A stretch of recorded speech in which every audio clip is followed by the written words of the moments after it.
পুলিকে চুল বললো অন্যায়। বন্ধুরা, বিস্তারিত জানতে ভিডিওতে লাইক করে দেখতে থাকুন। কথা সিরিয়ালের আগামী পর্বগুলিতে আমরা দেখতে পাবো যে বুলি গাড়ির সাথে উঠে যায়, সেখানে পুরো গোপাল লেপে দিয়ে সেখানে তাকে নিচে এবি একটা ডান্ডা হাতে নিয়ে বলে, তুমি এক্ষুনি নিচে নেমে এসো।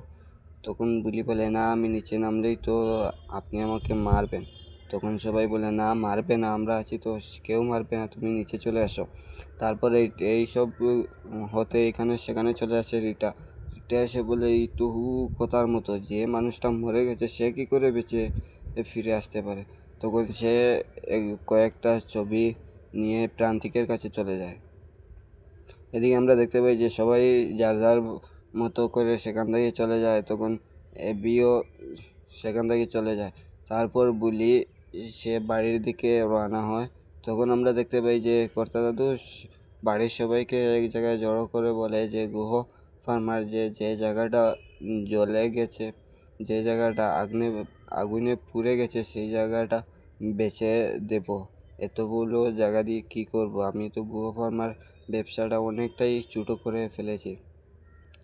তারপর তিমিল বলে, বাবা, বর্দা তো এখনো নাই। তখন দাদু বলে, হ্যাঁ, তার জন্যই তো কোনোটাই এগিয়ে যেতে পারছে না। ঠিক তখনই সেখানে চলে আসে বুলি এসে বলে, আমি কি আসতে পারি? তখন সবাই বলে, হ্যাঁ, তুমি আসো। তখন কর্তা দাদু বলে, কি হয়েছে বলো। তখন বলে, আমি আজ শুভ কাজ শুতে হবে। কেন শুভ আজ আমি? তখন পিসিয়া বলে, তুমি যেখানে শুয়েছিলে কাল রাত, সেখানে দেখো না সবাই মিলে সেখানে ভাত খেয়েছে, সেটা ডাইনিং টেবিল, সেখানে শোয়ার জায়গা নয়। আমি তোমাকে একটা ঘর দিয়ে দেব।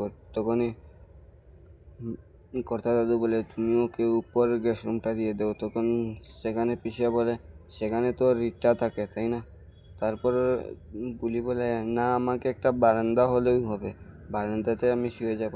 ঠিক তখনই সেখানে পিসিয়া লইয়া যায় সেখানে সেই কথার গাছপালার বাগানে, সেখানে নিয়ে যায়। সেখানে যাওয়ার পর সে সেখানে শুয়ে থাকে। তখনই মনে মনে ভাবে, ভালো সাহেব তো বলেছিলেন যে আমার মুখ দেখবেন না উনি, তাহলে কি করা যায়। তারপর বলে, হ্যাঁ, আইডিয়া বলে সে অন্যার ঘরে ঢুকে যায়। অন্যার ঘরে ঢুকে গিয়ে একটা মাস্ক নিয়ে আসে সেখানে শুয়ে পড়ে। হঠাৎ অ্যাবি সেখানে চলে আসে। সে চিৎকার শুরু করে, ভূত, চুর বলে।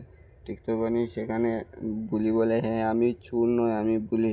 তখন অন্না বলে, তুমি আমার ঘরে ঢুকেছিলে, তাহলে তুমি আমার এই জলটা চুরি করে এনেছো, আমার মাস্কটা। তখন বুলি বলে, বুলি চুর নয়। তারপর সেখান থেকে সবাই চলে যায়। তখন বুলি বলে, আমি কর্তা দাদু যে আমাকে বাধ্য করে এই বাড়িতে রেখে দিয়েছে, ঠিক সেই রকম আমি এই বাড়িতে বাধ্য হয়ে থাকছি, না হলে আমার বজ্জাত মামা আমাকে বিয়ে দিয়ে দিত। তাই আপনাদের কি মনে হয়, কথা বুলি কি এ বিগ কাছে ধরা দেবে? অবশ্যই কমেন্ট করে জানাবেন। আর আগামী সকল আপডেট পেতে চ্যানেলটি সাবস্ক্রাইব করে